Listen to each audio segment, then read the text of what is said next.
Who uses the um, check the time in my time zone link? Who uses that? Did you use it, Eva? Not normally, but I did this time because the email that came through from Zoom said a different time. Interesting. Hey, wonder So why it did that. that said Yeah. 7:30. And then I was like, oh, that doesn't feel right. So I checked on the converter and then I checked with an authority, you. Thank you. Yeah, so it gave you the right time in your region. The clock did, but Zoom, or the, I don't know, Zoom didn't. that's Yeah. the automatic email from Zoom when you signed into the course. Oh, interesting. That one. The thing Yeah. is, when you click it in my region, it says 6 o'clock. I knew that already, obviously. So no. I actually ended up with thinking it was starting at 10 o'clock my time. And then yesterday I was looking at the email at 6 o'clock Brisbane, and I'm like, that's not 10 o'clock New Zealand. And Yeah. so I changed it to align with yours. So whether I picked up that off the Zoom one and put it in my diary at 10, Interesting. I'm not sure, but yeah, I had the wrong time as well. I had an hour later. Ooh, how interesting. Because yours was an hour later too, wasn't it, Eva? Yeah. Yeah. Could Yeah, be something to do. mine's 3 hours. Mine's 3 hours later, but I had it 4 hours Yes. later. Yeah, well, that's right. Yes. Yeah, so you were 4 hours later and Eva was 1 hour, well, 1.5 hours later. Yeah, how interesting. Very strange. And we got Zoom. And we're here. This is good. guys here. Anyway, thank you, Spirit. Thank you, lovely people, for being here this morning. I believe I'm recording. Yes, I am. Because if I hit that button, it says stop recording. So the converse must be true. Okay. Let's take a moment to settle in.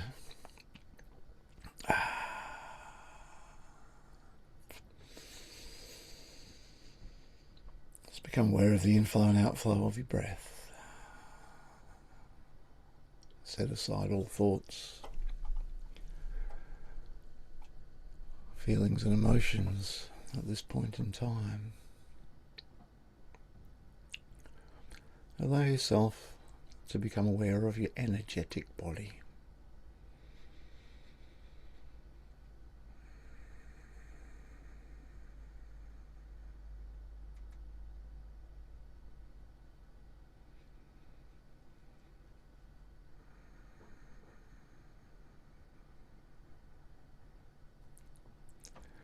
Allow your field to harmonize. Physical, emotional, mental, and spiritual bodies aligning as you come to this now moment.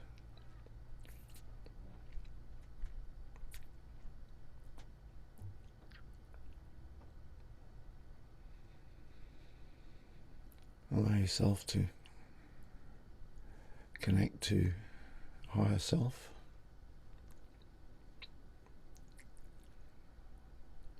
with the intent for you to get the most out of this morning's session for your highest good. Thank you, Spirit.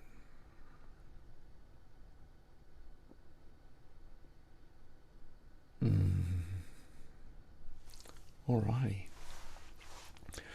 The flip side of creation. It was so funny. As I was typing up the masterclass email, the first one that I sent out, which was just to all the people who actually have been coming regularly. And I don't know what date we started, but it's 12 months. Last November was when we started these masterclasses.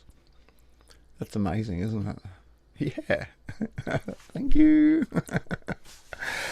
And it's been an absolute joyous ride of, for me, of well, I'll say awakening, because as you all know, some of the stuff that comes through, I didn't even know it before it happened. And that's wonderful. I love it. Yeah, it's been great, and I really appreciate you guys coming along on the journey with me. Yeah. So there I was, about to say, I have no idea what this class is going to be called. And out of the end of my fingertips came the flip side of creation. And I thought, oh, where did that come from? And of course, what does it mean? Okay.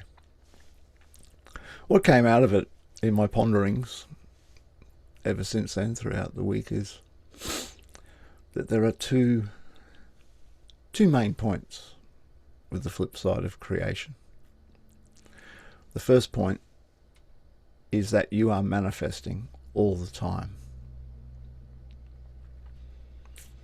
And the second point is what you manifest relies on your integral energy to maintain it.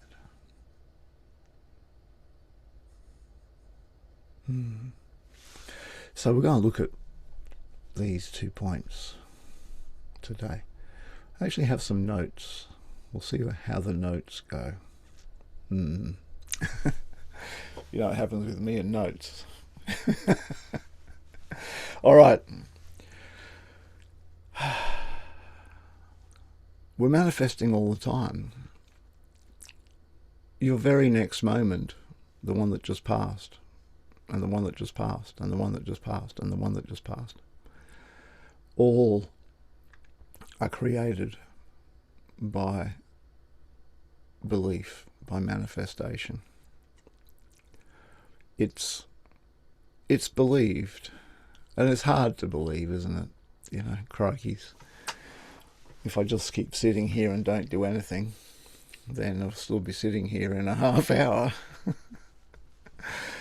I'm not likely to disappear anywhere. Unless, of course, I go into my multi-dimensional self and go to Lemuria or somewhere, you know. So the difference, of course, is that if I sit here for half an hour cogitating over what's been bothering me for the last few days, which is real for me, then I'm going to create more of that. And if I sit here cogitating on something that I really want to have in my life, I'm going to create that. And so it's an interesting dichotomy, really, that we create the next moment. Maybe we don't create, you know, like a computer simulation, the very next pixelated screen that appears in front of us like we're in some virtual reality machine or something. Maybe not. Maybe, though. Who knows? But we definitely energetically create what is going to happen next. What is going to happen when we jump off this call is going to be dictated by whatever it is that dictates it. Yeah. They say, you know, time is like a, you know, it's like a film strip. And you can splice into that film strip. You know, I suppose, has everyone watched Pulp Fiction at least once? Okay. In Pulp Fiction, there are actually 3 separate stories running contemporaneously. And it jumps from the future to the past and back to the middle on one story while it jumps across another story. And it's all this crisscrossed hatch of...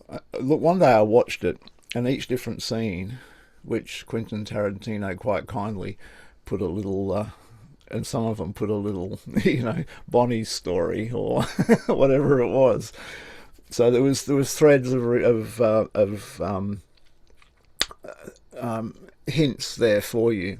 And I got there once, and I actually, as I was watching the movie, I drew all these things down and found that they were 3 interlocking circles.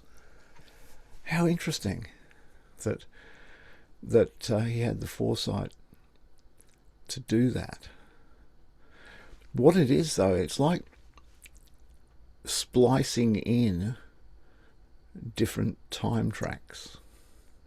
And we've spoken a lot about time tracks. So imagine in your 35mm movie projection theatre studio, you can choose to splice in something in this very next moment, and it will be there.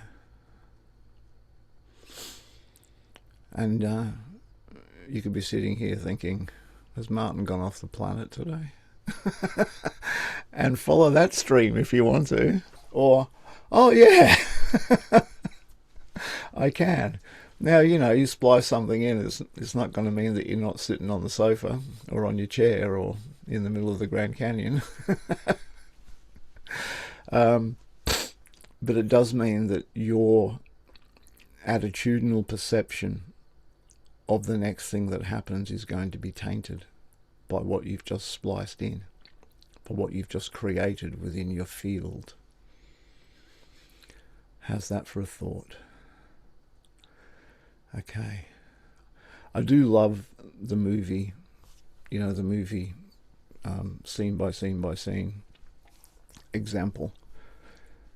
But, and I suppose really, yeah, I had a guy come for a healing session the other day, and we, I guess what we did is we cut the film strip at where something traumatic happened for him, and we took that piece out and blew it off his time track, and we spliced another piece in. What would you have preferred to have happened? And I was talking to him yesterday, and it's really interesting. He had a completely different viewpoint on something that has been keeping him in depression for nearly 5 years. He almost denied that it ever happened. Thought, wow, thank you, Spirit. He could remember it, but it didn't have the emotional charge that it had before. Yeah. And this guy, every year, around the time of the annual general meeting of men's well-being, starts to go into this defensive mode. Because 5 years ago he was unceremoniously boosted off the committee by a, very political sort of da thing going on. And yeah, all that emotional charge is gone. So we spliced something in, didn't we? Yeah. There's that quote that I like to repeat, that the meaning that you ascribe to an event is the belief that drew it to you in the first place.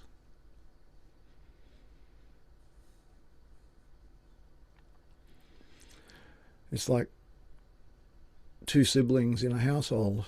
Excuse me.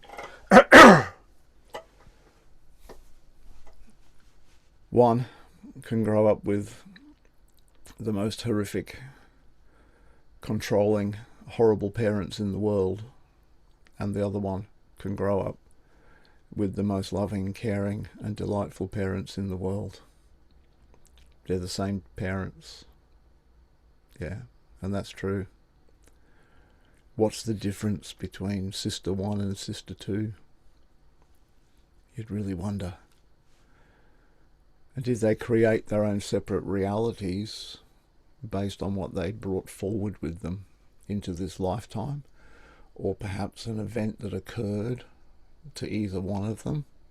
Probably to the negative one more than likely than the positive one, but isn't it funny how a negative event will affect us more dramatically than a positive event? Sometimes I wish it was the other way around, I suppose I eat my words, because my friend the other day that came for this appointment, well, we spliced a positive thing in and it did change him. So, yeah, okay, I'm wrong. But generally speaking, in this reality, in this 3D dimensional construct called the Earth, we do, things pretty much are geared towards decay, aren't they? You know, once spirit leaves the body, whether it's a tree or a plant or an animal or a person, returns to the earth. So it's like this recycling thing going on kind of thing, isn't there, really? But our reality is predisposed to the negative, and I suppose that's something that we who have done Create Your Destiny have certainly listened to quite a bit. We're born into the wrong orientation, hey, in so many ways. So yeah, okay. So I guess the point of this little part of the flip side of creation is, and maybe everyone already knows it, that we are creating our reality all the time, and it is our attitudes that create that reality. So I guess what belief might be there for each of you and for me that might be shaping your reality now in a direction that is away from what it is that you really do want to have, do, or be in your life. And in this sacred container, I wonder if we just pause for a moment. What is it? Is there? No, it's not is there. There is something there. I'll give you an example. This was a humdinger. And it happened to me just the other day. Thank you, Spirit. When you're talking on the phone and the other person's having trouble hearing you, yeah, does that happen to anyone? Yeah? How do you feel? You don't need to answer. Just how do you feel? It really, excuse me, pisses me off. In fact, it makes me a little edgy, even to the point of being a bit angry sometimes. I think, why is this? It's just the phone network, doing what it doesn't. And it happened the other day. Every time it happens, I can't hear you. Speak up. I can't hear you. What did you say? Excuse me for the voice, but that's how it comes over to me. That's not what they're saying. They're saying, hey, darling, can you please speak up? But I'm hearing, I can't hear you. For several years, my father spoke to me like that when he started to lose his hearing. But that wasn't the kicker. What the kicker was, all of a sudden, boom, Spirit said, when you, as a young 9-year-old, with an extremely strong Northern English accent, came to Australia, you were so embarrassed because you could not get your message across because no one could understand your accent. And were they kind? Hell no. Hell no, they were not. And so I was resonating that. Excuse me, I got a few tears. I was resonating that from my childhood. It was pretty horrific. I don't think any of you actually know that it got so bad that I developed a stutter and I could hardly even talk for quite some time. And I thought I was over all that, There it was the other day. And my darling wife says, I'm really having trouble hearing you. And I'm thinking, wah! Flip it out on the inside. So thank you, Spirit. I release the belief that I can't communicate. I release the belief that it's my fault, that I'm inadequate in some way. I release the fact that I have to fight to be heard. How's that? Yeah. So, I don't expect, it'd be kind of cool if each one of you had a similar epitome right now. let's just take a moment. That's what we're here for. Let's take a moment. What belief might be there shaping your next frame of reality away from what it is that you do really desire to have in your life? Just take a moment.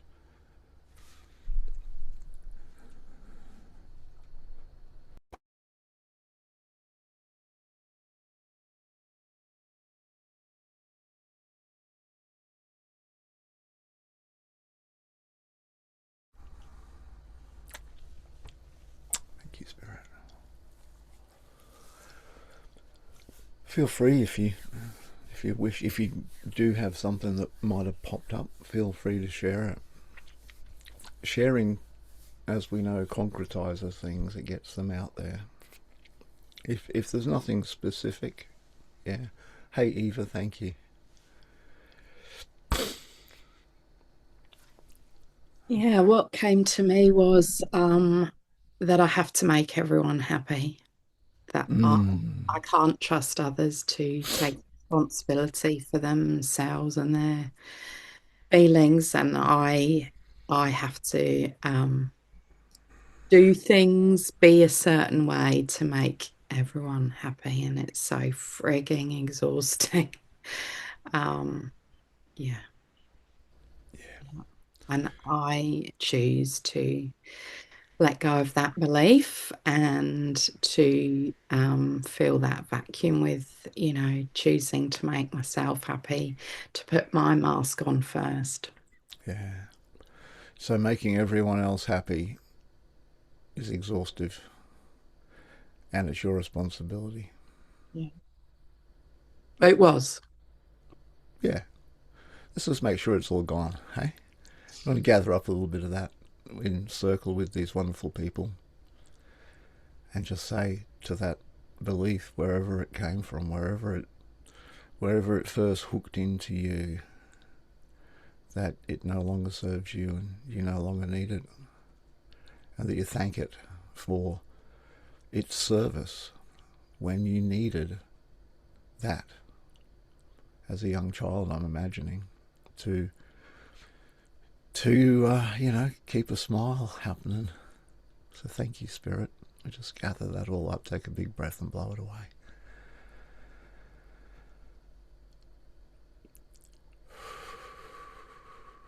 Thank you, Spirit. And what do you want to replace it with?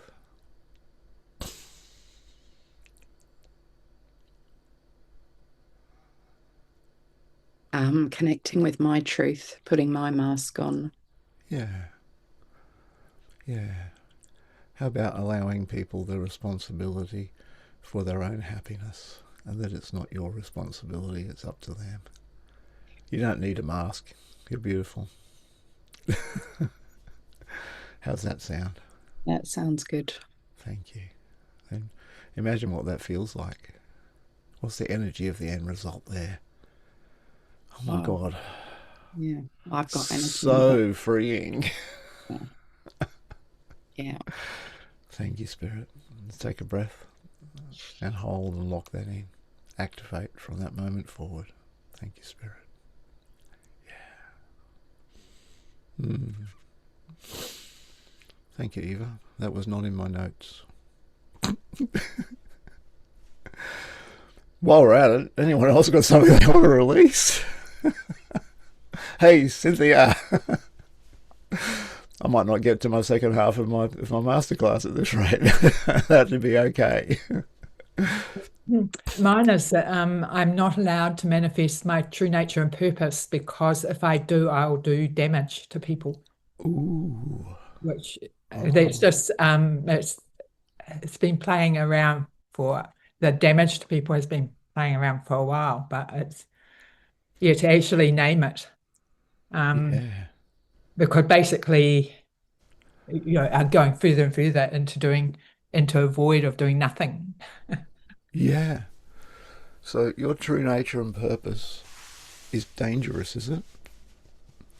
Yeah, because my true nature and purpose is to be a catalyst for people to transform. Ah, beautiful. Yeah, for people to transform and and live the life that you live their true nature and purpose. Yeah. Hey, join the club. I wonder why that would be dangerous. Was dangerous the word that you used? No, I didn't use. I think it was. I used that I would do damage. You would do damage. I Thank mean, you. the fact that Thank it's you. dangerous makes sense. There's the thorn, isn't it? It's like a thorn. I can feel it. It's like, So, let's take that out. Let's take that thorn away. You don't need to. You being you, living your true nature and purpose, and creating space for people to be the best that they can be is a really beautiful thing. And yeah, so wherever that feeling that you could do damage came from, would you like to release it? I certainly would. Okay. So without digging into it, because it's digging into you. It's a past life when I was a medicine woman, I think. Okay, well, let's take that. It's almost like a psychic projection. Let's take that thorn, that psychic projection, and I want you just to gather up all the energy around the fact that you feel, because other people have projected upon you, that your service could be damaging. Let's take that projection and just gather it all up. You don't need to feel like it, and just send it back to those that gave it to you in the first place. Take a breath, send it back. Clear, clear, clear. Thank you. Tap your feet together. Here's the thing. Alrighty. Are you free of that? You are now free to move on to your true nature and purpose with a beautiful gift of allowing others the clarity to see what they can do, if they prefer to do, to create the life they love. That's your mission. Thank you. Wow. The flip side of creation. Thank you. If anyone else has got something, I'm happy to that they would like to clear. I didn't realise it was going to go like this, but thank you, Spirit. This is what's happening. Thank you. Thanks, Eva, and thank you, Cynthia, for that. I really appreciate your courage in stepping forward. Yeah, and may you be free of those limiting things. It's the energy of the end result, isn't it? Not just for Eva and not just for Cynthia, but for everyone here. And I know, hey, the energy of the end result was the very first masterclass that I ran with you guys. Maybe not all of you, but pretty much 12 months ago. And it's still about the energy of the end result. It is so important, isn't it? And last time it wasn't the job, relationship, money, was it? It was, what do you really want? What do you really, really want? Isn't there a song about that or something? Sounds like there is one. Yeah. What do you really want? What is the energy of your end result? Because when you're looking at it inside the box of the possibilities of what I can have, that box is the belief system that's keeping you trapped. I can only have this, I can only have that, I can only have the other. Because that's my frame of reference. Just take a breath and expand your frame of reference out to the infinite possibilities of any possibility that could happen for you, for your highest good. Let's not limit the universe. Let's allow the universe to bless us in ways that we could not even have imagined were possible.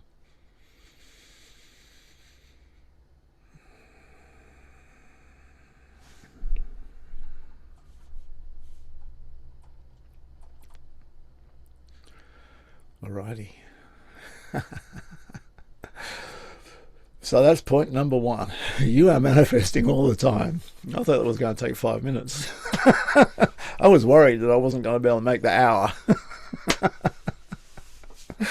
Okay, point number two is what you manifest is going to rely on your integral energy field to maintain it.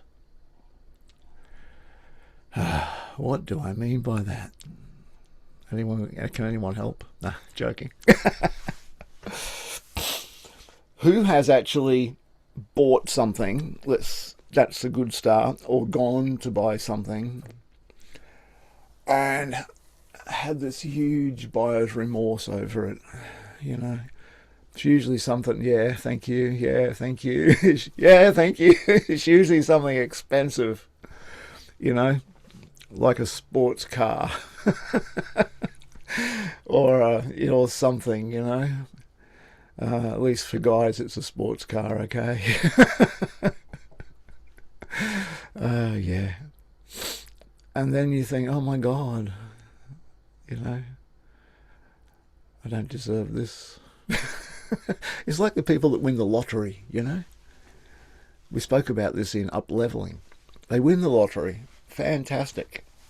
Next thing, their party headquarters giving money away to everyone left, right and centre, trying to get rid of it because they don't have the capacity to hold it. Their frame of reference around money is the reason why they don't have any.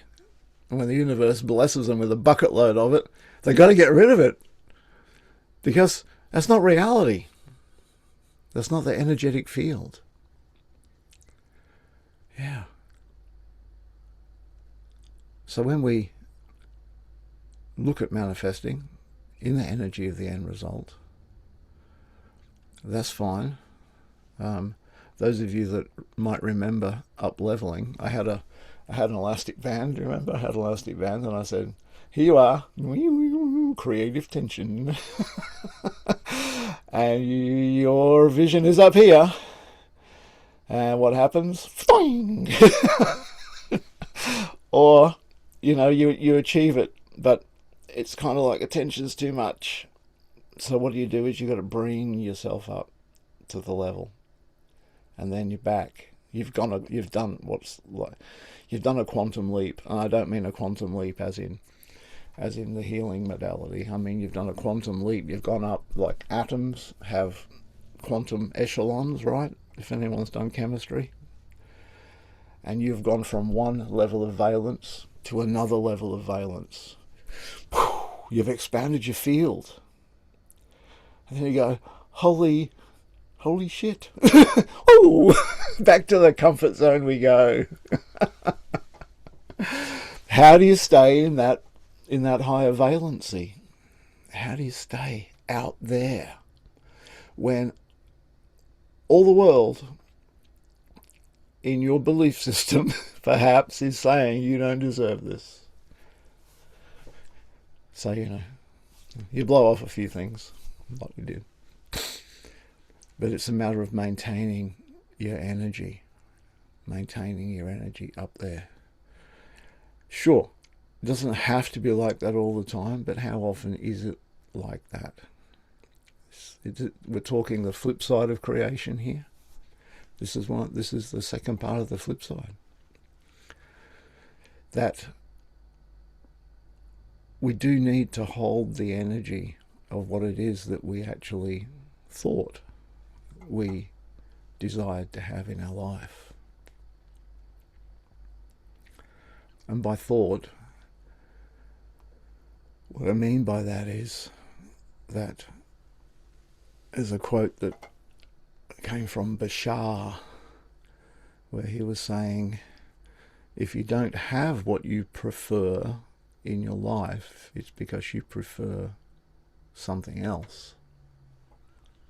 You either prefer to stay where you are because it's comfortable, that's what we just looked at, or you are afraid for some reason, one example, of what it is that will occur if you manifest that thing that you prefer in your life. It's kind of a little bit like, the two examples from Eva and Cynthia that we had. Hey, one's based on a comfort zone of a learned belief, and the other one was based on a fear of doing harm. It's interesting, isn't it? Thank you for those two examples, because they fit beautifully, don't they, like a hand in glove. They're the two things that Bashar in this case said, the two things that will stop you. Because he says that you always move energetically towards that which you prefer.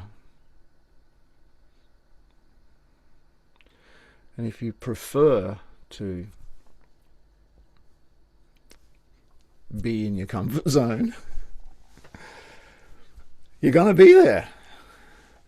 No matter how many choices you make, how much any of the energy of the end result you're trying to sit in.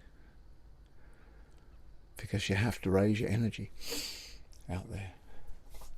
Or when you raise your energy out there and you get into the energy of the end result, something pops up that says, ooh, but, those rich people, they're greedy. I don't want to be greedy. I think I'll stay here. Whatever it might be. Yeah. It's so powerful, hey. I long time ago, I went to buy a block of land out at Nanango, which used to be a long way away from Brisbane. Now it's not. You know how it goes. And back then, it was like 5 acres and it was like $5,000, and went out to have a look, got talked into it by the real estate agent, and I suppose in like 1980 something, $5,000 was probably equivalent to like $500,000 these days, I guess. Could buy a house for like $32,000 in the middle of Brisbane back in those days, and now you're lucky to get one for 1.3 million. And it just scared the heck out of me. I'd signed this contract and I just freaked me out. And so I found a technicality and got out of it. So on one hand I was freaked out. Who knows why? I don't remember, but it was scaring the crap out of me. I was freaked out. And when I let it go, I was regretful that I let it go. Oh my God. Backwards and forwards. Yeah.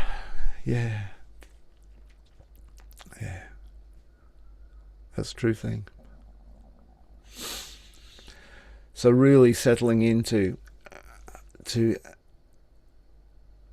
I guess some of the techniques that we've looked at over the last 12 months. How do you step into the energy of that person that you do really want to be? And I remember we did an exercise, I think it might have been up-leveling, where we got everyone to step into the energy of what it is that they wanted to create. And some people had some very interesting aversions. I don't know if you remember, or perhaps some of you weren't even there. One person was stepping into the energy of expanding their business or something, and they realised all of a sudden it really wasn't what they wanted at all. They were quite happy where they were with the business the size it was. Cool. They got that out of it. Yeah. So being able to raise your energy means there are quite often things that you need to let go of. If you want to get a new desk, because your old one's fallen to pieces or whatever, or it's just not good enough in your office. You bring the new desk in. What are you going to do with the old one? Pile it up in the corner because you don't really want to let it go yet. Thanks for laughing, because it's true, isn't it? To let something new in, you quite often have to let something go.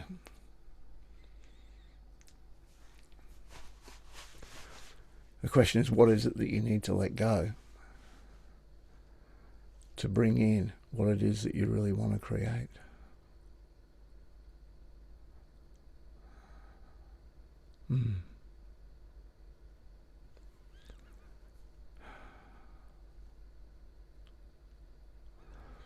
Just like another desk in the room that you stumble over.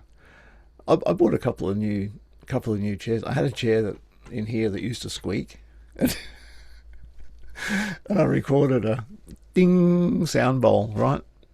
But at the end of the sound bowl recording, I didn't realise it. At the end of the sound bowl recording, I leaned back on the chair and it went eek. And it's only a couple of weeks ago. Those of you that might have downloaded the 10-minute meditation series that I did, and I do the sound bowl. Have you heard the squeak after the sound bowl? It's bloody annoying, isn't it? I'm going to fix it, I promise, and I'll let you all know when I've fixed it. It's because of this chair that used to go Rick, and I didn't even realise it was there because it's so imperceptible until you got the headphones on doing the 10-minute meditation that Martin said was going to be good for you. Ding! Rick! Oh my God. The chair, I got rid of it. I bought this really nice chair. I'm not going to lift it up and show you, but it's really nice. It's red and it's comfortable. It was so good I bought a second one. Okay, the chair that creaked, that went to the dump. The second chair was to replace the old chair on that side. It didn't squeak, but the wheels wouldn't work properly. It's still sitting there. It's like 8 months later, that chair is still there. I have to move it sometimes to get past it. Hey, I'm working around it when I've already replaced it with something else. Yeah, I think you get my point. What is it that you are holding on to that you don't need to hold on to anymore? Sometimes it's sentimentality, sometimes it's familiarity, sometimes it's just, dogged determinism of, I don't know about you, Bill, but as a bloke, I've got lots of wood down the back that might come in handy one day. Eva, you wanted to say something. Yeah, I bought a new rug, like a big mat rug, to replace a rug that had got stained, that was, predominant place in my house, and you could see it. And I didn't notice it, but anytime somebody was coming round, I was mortified by this stained rug. But the new rug stayed wrapped up in the wrapping for months and months and months. And I held myself in that lack of capacity around, that lack of looking at this stained rug. And I also held myself in the need to get some support to change it. And then one day I was just so fucking over it. I don't know how, but I moved the fridge. I moved my kitchen table that weighs an absolute ton. And gradually, inch by inch, I rolled up the old rug, mopped underneath, and managed to get the new rug out, and felt amazing. And but it was the same. It was there for months and months. I'd already bought it. I'd already invested the money. It was crazy. Anyway. I've got to ask you, is the old rug still hanging around the house? No, that rug. Oh, good. I cut up and put in the bin. Good for you. Yeah, but I do have a rolled up rug in the garage that the dog was sick on that I intend to clean and but whether I actually will, that's been there for months too. Yeah, So yeah. same. It's the thing. Thank you. Every time I see it rolled up in the garage, it brings up this energy of either lack or lack of not taking action to do something with it, and it's taking up space in the garage. So it's not certainly not contributing to a raise in a high vibe energy. No, definitely, definitely. This is the thing. Like I've got a builder's pile of materials down the backyard. What does it say when you can't throw away a 1.2 meter long piece of wood? I mean, sure, it might come in handy. In fact, sure, a couple of pieces did come in handy just the other day when I wanted to move one of those 1,000 litre water tanks. I emptied it and wanted to lift it up, and oh, good, I need some wood. Oh, there's a piece of wood. So it did come in handy. But what does it say? I got to save these old pieces of wood because they might come in handy. Does that say I don't have the capacity to buy a new one if I need it, another one if I need it? Is that sort of level of frugality, or what's the word? It's not frugality. It's because it's not stingy. It's like thrifty. Is that a word? Being thrifty. Is that okay, or is it limiting? I'm not saying we should chuck things out and buy new ones all the time. I don't know. What do you think? I think it's limiting. And only because of my own personal experience. I mean, fortunately, I've moved from a big house to a tiny apartment, right? And so I put myself in a position where I was forced to make the kind of decisions that said, I don't need that pile of wood, you know, I don't need that extra doghouse, Yeah. you know, Yeah. and I just, when we left Edmonton, I got rid of so much stuff, was it was really good.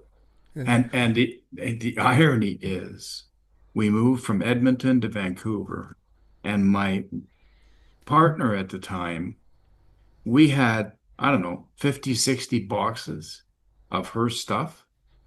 And we moved it. And I said to her, we don't need it. You haven't looked at it for 8 years. You don't need it. And we moved it all this way, put it in storage. And now I don't have to deal with it because it's not my stuff, you know. But I just made a conscious decision when we were leaving that this stuff needs to go, Yeah. you know. And what effect does that have on you, your energetic field? Oh, it's uplifting. Like Yeah. you don't realize this stuff is weighing you down, Huh? right? Because it's all kind of full of memories and energetic Yeah. attachments and the whole Yeah. works, isn't it, really? Yeah. Yeah. Thanks, Bill. Yeah, 100%. Okay.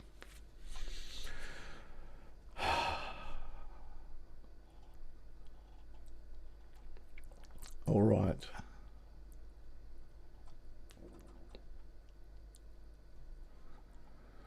So yeah, we've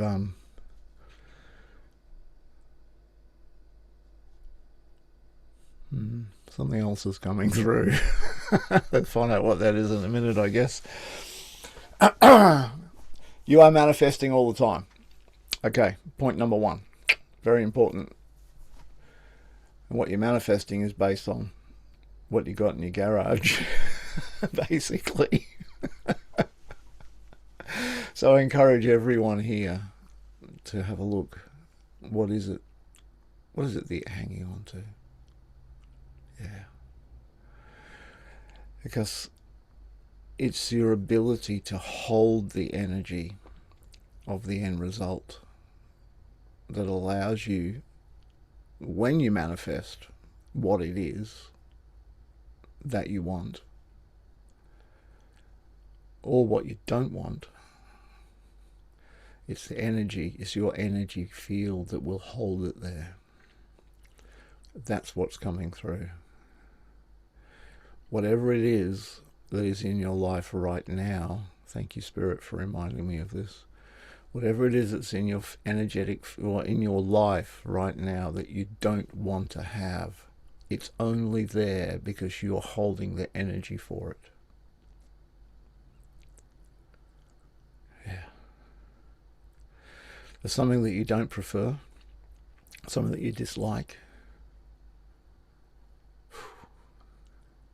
What hook does it have in you? You got conflict with someone. You've got junk in your garage. Junk in the garage is a good one, or the wood pile down the back. What's the belief there? You know, you've got conflict with people. Things are not happy in certain areas of your life. What energy are you holding that's holding that energy to you? Because it will disappear when you release what it is that you're holding on to that anchors that in your life. Let it go. Yeah.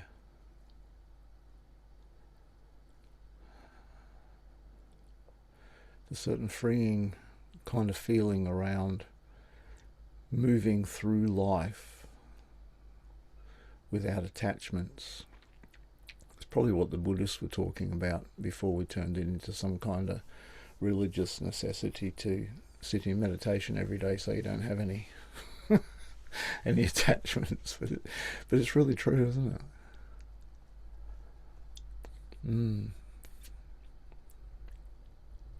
Yeah. There's the third point of the flip side. The things that you have created, the energy that you are holding is what is holding them to you.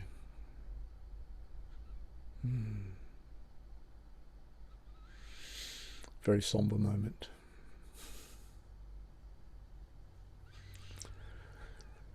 So yeah.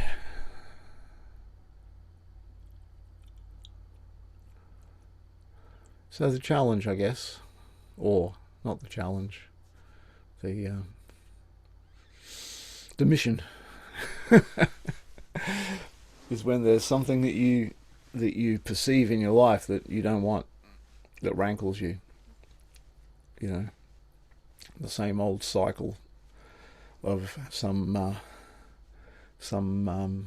disagreement with your partner, or at your work, or whatever it might be. When that occurs, what energy are you holding? What belief pattern are you holding that is drawing that to you? Because cycling back to the meaning that you ascribe to an event is the belief that drew it to you in the first place.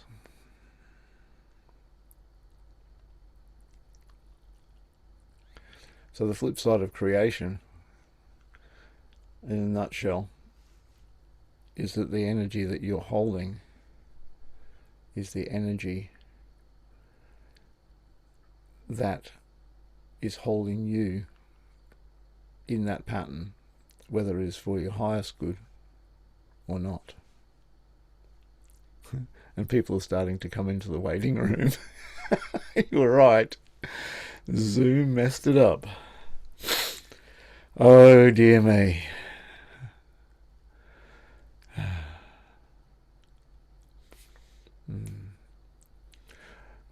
I feel complete in what Spirit has for us today, but I'm happy to have some shares if you would like to have a few things to say.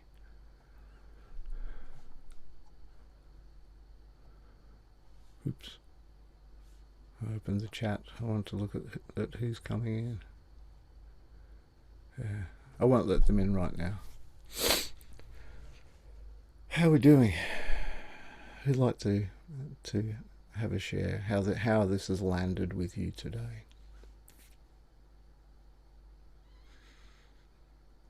Hey, Cynthia. It's been an amazing supersized nudge,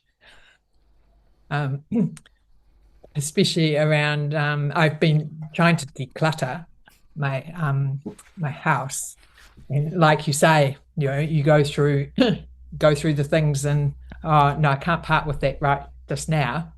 But more than that, I've actually got a storage shed that I've had for 23 years. And every time I've tried to sell stuff out of it, I either don't get any response or it goes astray. And it's like, so I can really see the pattern of not wanting to part with it. When my mother died, I just moved all the furniture up here. And because I already had furniture, I just put it in a store shed thinking I was going to get a bigger place. And I actually went through a lot of the boxes, but now I can't remember whether the things I put in the boxes are complete or not complete. So, so it's been an amazing super nudge that despite the fact that the stuff is in theory worth a lot of money, I'm just going to have to get an op shop to come and collect it and get and basically be okay with getting nothing for it, rather than paying $400 a month. Yep. Which is a lot of money. So thank you, Spirit. Thank you, Martin, for that super nudge. Thanks, Cynthia. That's beautiful.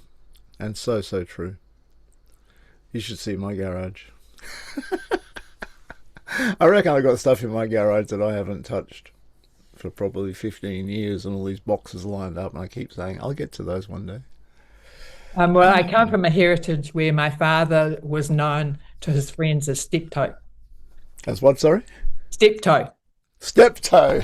I love it. Love it. So he, our shed actually burnt down on Guy Fawkes Night one year, and it took we lost 2 cars, and it took the fire people an hour and a half to empty the shed.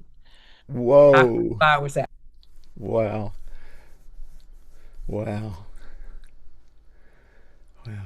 Anybody else have... Thank you, Cynthia. I acknowledge what you've said, and I really appreciate that this has been, a huge, whatever it was, whatever word you said. Eye-opener, was it, or something? A nudge, that's the word you used, wasn't it? A huge nudge. Thank you. I'm so pleased for you. Judy. Yeah, I want to say thank you, Martin, for taking this conversation into the realm of energy and the energetic layer. I think a lot of the conversations we have about creating are around the mind and at that mental layer. And for me, who's a big head case, I can get stuck in that mental playground really easily. And I forget about the energetic layer and going to that, and how important that is, that it is underneath. Everything, first of all, is energy. Yeah. Thank you for that reminder. Thank you. Who else would have something they'd like to say? Eva. Well, I'm feeling the tension of the people that are in the waiting room. I am too. Should we let them in and divulge what's happened? Let's see what happens. You reckon? That'll be cool. There's 5 of them. Oh no, they missed out. Here they come, pouring in.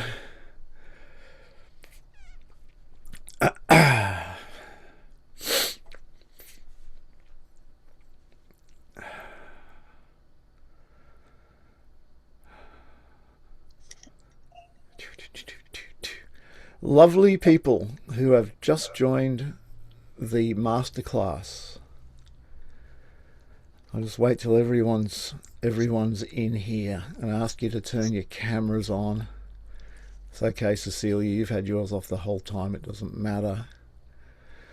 Why am I saying you've had yours on the whole time? Because we've just finished.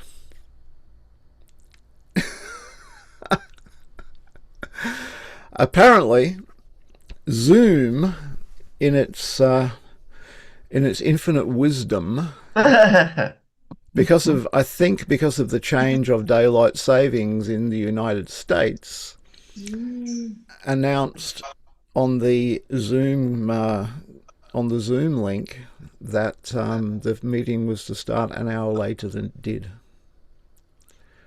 So, John, Marion, Nikki, Sigrid, and welcome, Henko. I haven't met you before, my friend. Welcome. We just finished. I'm so sorry. I'm so sorry. What the heck happened there? I was already awake, and I thought, shall I try? And I thought, no, it started 6:30, but I thought that's a little bit late. Uh-huh. Yeah. Oh my gosh. I really, it's terrible. Oh, Yeah. Sigrid, you look so sad. Yeah. Disappointed. Yeah, I know. Well, yeah. How I'm will so it sorry. be in future? 6 or 7? It's 6 o'clock Brisbane time. You see, Brisbane is the one 0 point in the world where we don't change our clocks. Yeah. It is always the same time in Brisbane because time is an illusion. You didn't change time, but you're always behind. Yeah, no, we're always behind, but we definitely got the jump on you this time. I'm so sorry that this happened. Yeah, Zoom's gonna have its bottom smacked, I think, by a lot of people if this is what's going on, and I'm sure they'll fix it. How can I prevent this from happening for people next time? That's the big question. I would suggest in the email or even on because Henko, you might have seen me on was it on the Intuitive Wisdom Academy where I put this up? Is that where you I found believe me? so, yes. Yeah. With that, there's always a link that says check the time in your time zone. And that link will always tell you exactly, no matter where you are in the world, will tell you exactly what time it starts. Yeah, And my friend, where are you zooming in from? from the Netherlands. Oh, welcome. Welcome. Thank you. And what time of night is it for you? It's 10 o'clock at night in the evening, Ah, thank you. so it's a decent time. It is a decent time. It's I not don't too have to bad. get up early. Yes, this is true. Yeah. This is true. All right. So, in honor of the people who were misled by technology, who would like to give a summary or your overview of what we covered today, so there's a little bit of wisdom for these people? What did we cover? This is like a test. It's like a were you listening? Hey. What's the first principle? The flip side of creation. Eva. We are always creating. In every moment we're creating. That's Every moment of every day we are creating the next now moment. Yeah. And if I'm sat in something and thinking about or bringing forward or in the energy of what's bothering me, then I'm going to keep creating what's bothering me. And if I'm sat in the energy of what I'd love to create and a higher vibration, then I'm going to set up tension to bring that towards me. Yeah, exactly. Yeah. So that was the first thing that we looked at. The second thing we looked at was what you manifest is going to rely on your integral energy field to maintain it. Who'd like to speak to that one?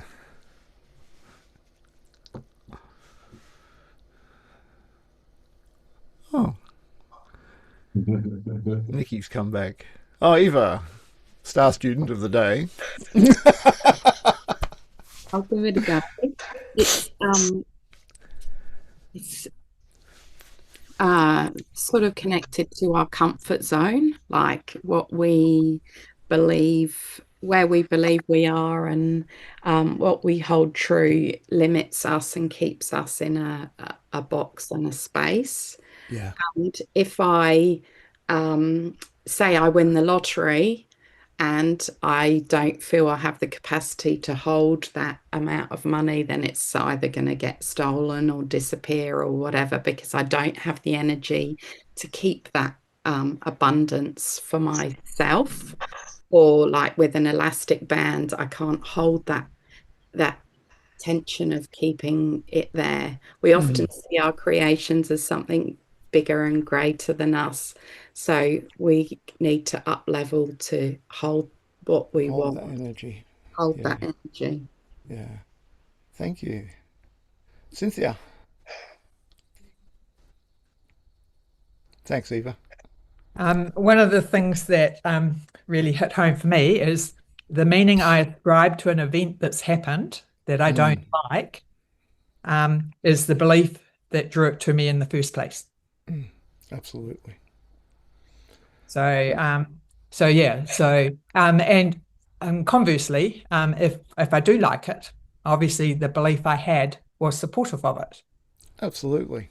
So it's not a one-sided thing. Yeah. It's but yeah. Then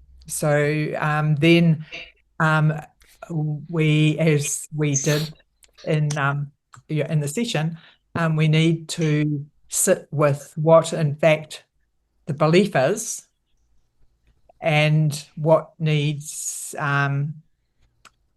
neutralizing is probably, rather than healing, neutralizing to ensure that in the future the outcome is different. Yeah, absolutely. Yeah. Yes, it is the meaning we ascribe to an event is the belief that drew it to us in the first place. It's a pretty powerful quote. Hey, Nikki. Did you hear the good news? No, I didn't hear the good news. I'm sorry, my Zoom was playing up Yeah. and then I couldn't get back in. So have I joined in the middle of the class? No, half of the people here joined at the end of the class because I don't think Zoom had adjusted to daylight savings changes. And so we actually started the class an hour and 15 minutes ago. I will leave you in peace. No, you can stay a little bit. We're just doing a little bit of a debrief. And I think would it be okay to share the recording with the people who came late? Would that be okay? Sure, it would be great.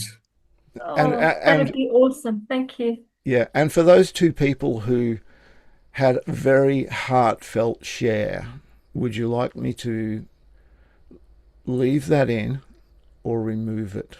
I'm happy for you to leave it in because apart from the fact that I've said it, I own it. I feel that that's actually, those shares were actually an integral part of the if you like, clarifying how it works. Thank you, So Cynthia. I'm happy for mine to stay in. Okay. Thank you, Cynthia. I'm happy for mine to stay in because I really resonated with Cynthia's as well, in my own way. So I feel people might resonate with both of the what we brought to the table. Thank you. Thanks, Eva. Yeah, they were very heartfelt, and we for a little moment there, the masterclass turned into a healing room. It was lovely, and I know that you two who were courageous in coming forward with some big stuff, some honest stuff, are now freed of that. So thank you. So I know I don't need to apologise to you people who missed out, but I do feel an obligation, and I'm not quite sure how to give Zoom a message that they messed up. But I will say, please, well, I know that you won't get caught again. It's true, yeah. And it is lovely to see, Mary, I haven't seen you for a while. I'm assuming you're still in Alice Springs there? Yeah, it is. Yeah. And you're looking very well, I must admit. Oh, thank you. Yeah. And Sigrid and John, it's always a pleasure to have you here with us. I love the energy that you people bring, and Nikki, thank you also. Yeah, you're in the UK. Is that where you live, Nikki? In the UK? Representing the UK. Yes. Yes, I don't know if there's anyone else here from the UK, but maybe they got in earlier than I did. So. Well, we have Henko for the first time, zooming in from the Netherlands. So Marion is from the Netherlands. So I guess Australia to the Netherlands. Yeah. I introduce you to people. Yeah. I just so much love the energy that we create in this circle. It is absolute blessing for me to have the privilege of sitting with such wonderful people. And I mean that from my heart. It has been, I was sharing with the guys who were at the beginning that it's 12 months since we started running these masterclasses, and it's been an absolute wonderful journey. I feel I am a much better man, no judgments there, now than I was 12 months ago when this started. And it's been because of the contribution of the energy of the people that have joined these masterclasses that has allowed this transformation to occur.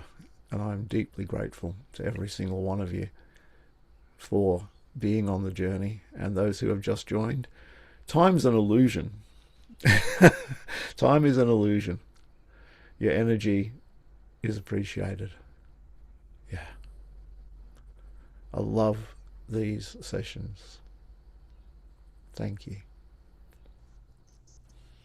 Can you feel spirit coming in? Let's just sit in that beautiful ocean of stillness for a few minutes.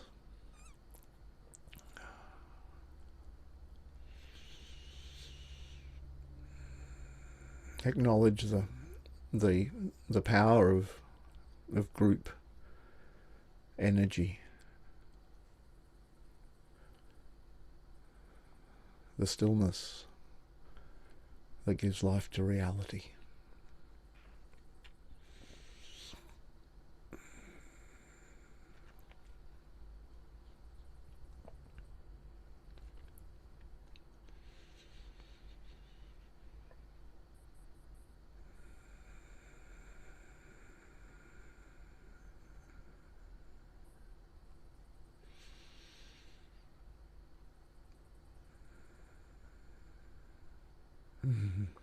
Thank you.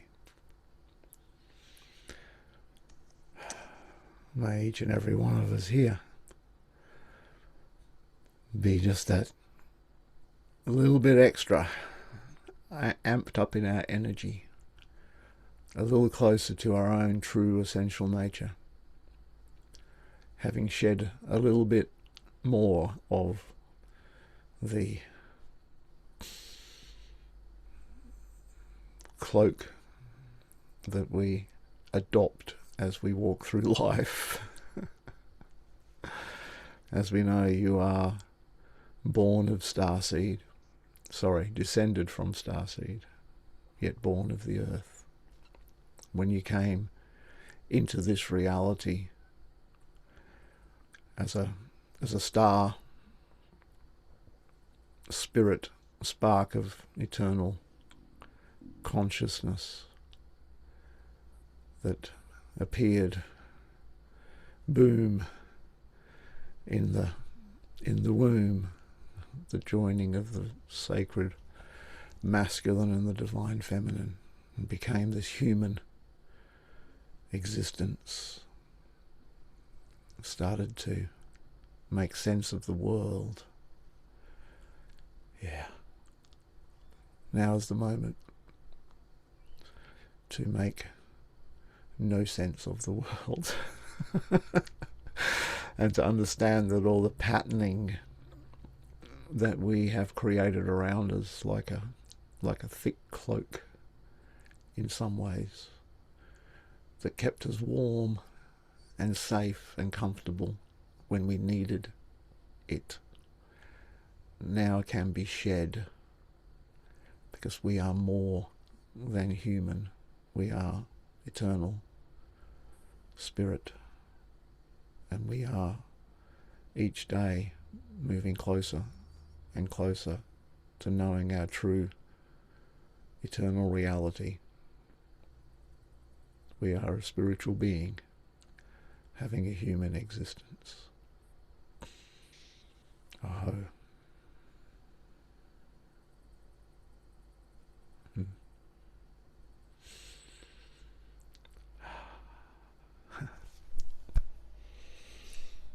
Lots of love. I shall attempt to, because I don't have to do too much editing on this recording, thanks to the kindness of Eva and Cynthia, I shall attempt to have this out later today, my time.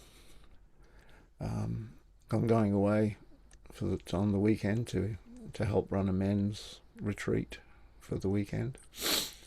So I'll get it out today before I go, so that you people who have turned up at the appointed Zoom time, not the real time, can benefit from your commitment to, in one case, staying up late, and in other cases, getting up early.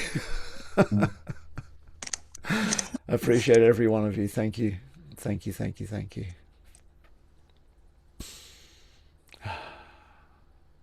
See you in, the Lemurian Fellowship will be a week on Monday. I can't remember what date it is. Maybe the 24th. Yeah, 24th of November. And the next masterclass will be on the 5th of December. But you'll all receive an email with those dates in it. Yeah. Thank you. This is like the last Lemurian Fellowship. I don't want to go. Do you remember when we ran the Lemurian Fellowship and we did a Lemurian goddess healing, and everyone sat there and didn't want to leave? And even afterwards, there were people who were still on there. I think we sat there for about half an hour still yakking with the people. I feel the same way today. This is just such a beautiful, sacred space. Thank you. Yeah, it is.